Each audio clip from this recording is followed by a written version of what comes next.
மங்கை மரங்களை சொல்லுகிறார் குழந்தை கட்டாய வேண்டும் என்று சொல்லக்கூடிய சமயத்தில் ஆமா அந்த பிரமரசியாக பட்டவன் பகவானை நினைத்து பார தமரெல்லாம் செய்து வரக்கூடிய ஆமா ஈசன் சிவபெருமான வேண்டி அறியக்கூடிய தமங்கள் எல்லாம் இருந்ததால் ஆமாண்ணே அவற்றின் மகிமையாக ஆமையோ அங்கே என்ன நடக்க தெரியுமா என்னன்னா பெண்ணுரையை பெண்ணாலோ அமையா கொண்டு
பாருங்க. ஆமா, அப்படி பயணங்கள் எல்லாம் படித்து வரக்கூடிய நாளையில படிக்கக்கூடிய நாளையில பிரம்மரிஷிக்கு என்ன வேலை தெரியுமா? என்னன்னா ஈஸ்வரா சிவபெருமானுக்கு ஆமா 6 கால பூஜையும் அனுப்புவதும் தவறாமல் கட்டாயம் செய்து வருவதா பிரம்மரிஷியுடைய வேலை.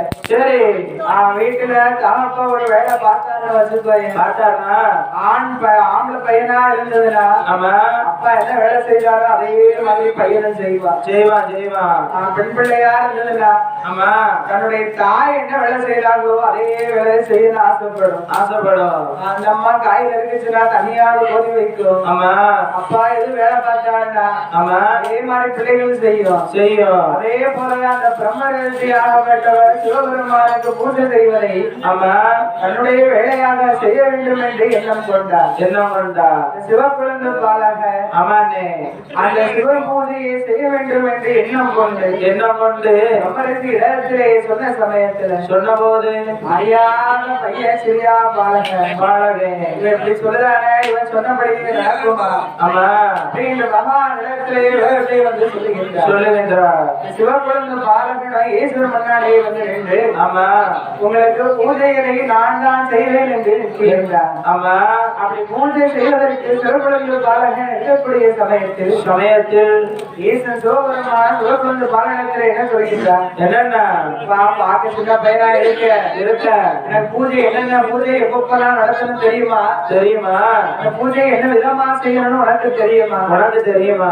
அப்படி சிவபெருமான் கேட்கும் போது ஆமாண்ணே என்னுடைய தகப்பனா செய்யக்கூடிய வேலையை கூட இருந்து நான் அப்படியே பார்த்திருக்கேன். ஆமா நாளை எங்க அப்பா எப்படி செய்வார்களோ ஆமாண்ணே அதே போல எல்லா பூஜையும் நானே செய்வேன் என்று சிவக்குழந்தை பாலகன் சொன்ன சமயத்துல ஆமையா அப்பா நீ வந்து எனக்கு பூஜை செய்யப்பா அதுல எந்த ஒரு குற்றம் குறையும் இல்ல.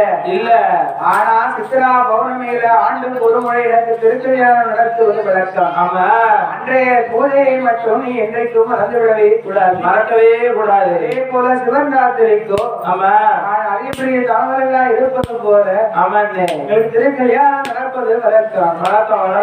நீ மறக்காமல் பூஜை செய்து வர வேண்டும். ஆமாண்ணே அந்த பூஜை நாள் எப்படினாலும் மறப்ப ஒரு நாள் மறக்கவே கூடாது என்று சொல்லி ஆமாண்ணே ஈசன் சிவபெருமான் சிவக்குழந்தை பாலகத்திலே சொன்ன போது ஆமா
கொண்டு வந்து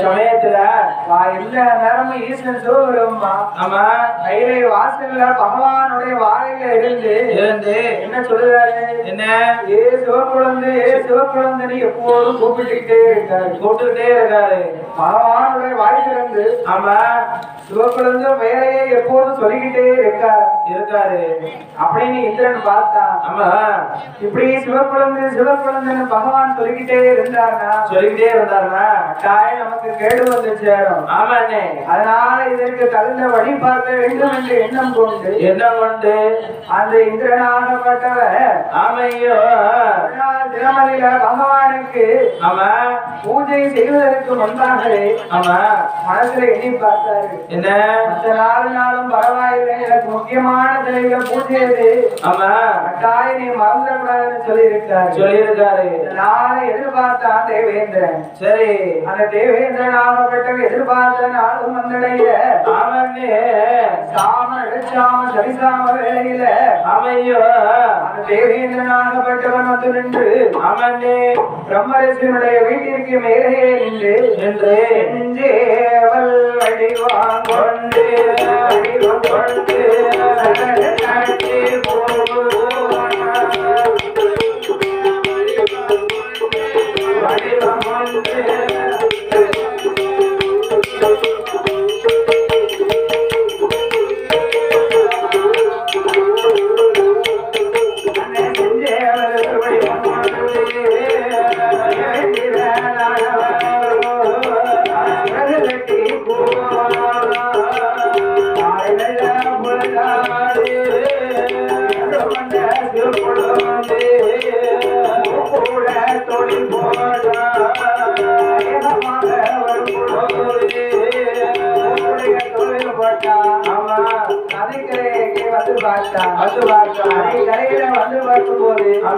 நதிக்கரைக்கு விழிக்கவே இல்லை. தண்ணியுடைய ஓட்டத்தை வச்சு கண்டுபிடிக்கலாம்.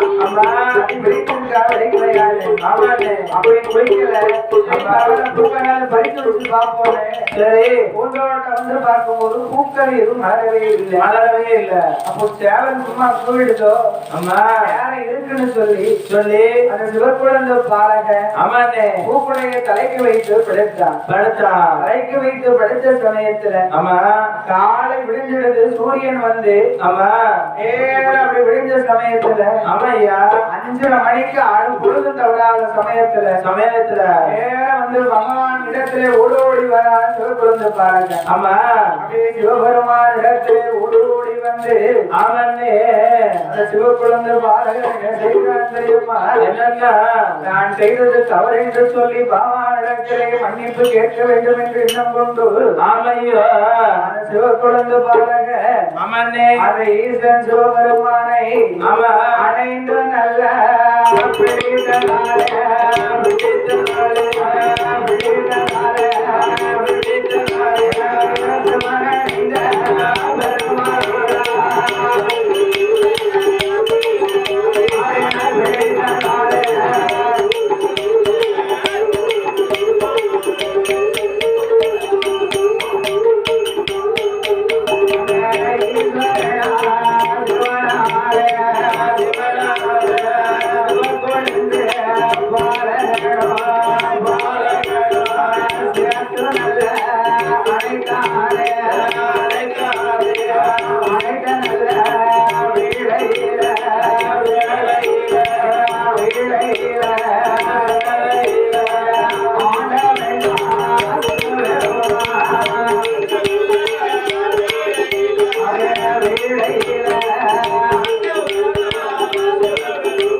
சிவக்குழந்தை பாலகை ஈசன் சிவபெருமானிடத்திலே மன்னிப்பெல்லாம் கேட்டுவிட்டு சிவபெருமானை அடைந்து பிடித்ததால இருந்து உனக்கு சிவனடைந்த பெருமாள் என்று பெருநாமம் கொடுத்தார். அப்படி பெருநாமங்கள் எல்லாம் கொடுத்து இந்த உலகத்திலே நீ இந்த கைலாச வாசல அமையோ பூஜை செய்வதற்கு உனக்கு தகுதி என்பது இல்லை. கைலாச வாசல நீ பூஜை ஒரு தினம் தவறாமல் நீ அனுதினம் செய்து வந்தாய். இன்றைய தினமதிலே தவறு நடந்து விட்டது. ஆமா, தவறு நடந்தவருக்கு கைலை வாசலை இடம் என்பதே இல்லை. கைலையிலே சிவனாக நான் இருக்குகின்றேன். உலகத்திற்கு அனைத்து இடத்திலும் நீ சென்று 61 வந்தியில பட்டியல நனைந்த பெருமாளாகவே நீ இருக்க வேண்டும். ஆமையா, நீ இருந்த காலத்துல ஆமா நீ இன்றைக்கு என்ன தவறு செய்த? காலை பூஜை எனக்கு செய்ய வேண்டும். ஆமா, அந்த பூஜை செய்த நேரத்தை தவறினாலே ஆமா காலையில தேவல் கூறக்கூடிய நிலையில ஆதித்தன் ஒழிக்கக்கூடிய சமயம் 5 மணில இருந்து 6 மணிக்குள்ள. ஆமாண்ணே, எத்தனை மணி? 6 மணிக்குள்ள. 6 மணிக்குள்ள ஆமா குருபான பொங்கலிட்டு செங்கிடாவும் வழிபடுப்பார்கள். ஆமா, இந்த படை பூஜைகள் எல்லாம் வாங்கிக் கொண்டு உலகத்தில் இருக்கக்கூடிய மக்களுக்கு ஆமன்னே வாழ்க்கை வரம் கொடுத்து வையகத்தில் இருக்க வேணும். அப்பா ஆமையா, ஆண்டவன் சிவபெருமான் என்னும் சிவக்குழந்தை பாகனுக்கு ஆமன்னே சிவனிந்த பெருமானுக்கு என்னென்ன சொல்கிறார் தெரியுமா? தேங்காயோ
கோட்டையில் காலை ஆதித்தன் உதிக்கு வேலை அங்கே தோன்றக்கூடிய சமயத்தில் அவனே ஆனந்தமாய் வந்து கொள்வார்.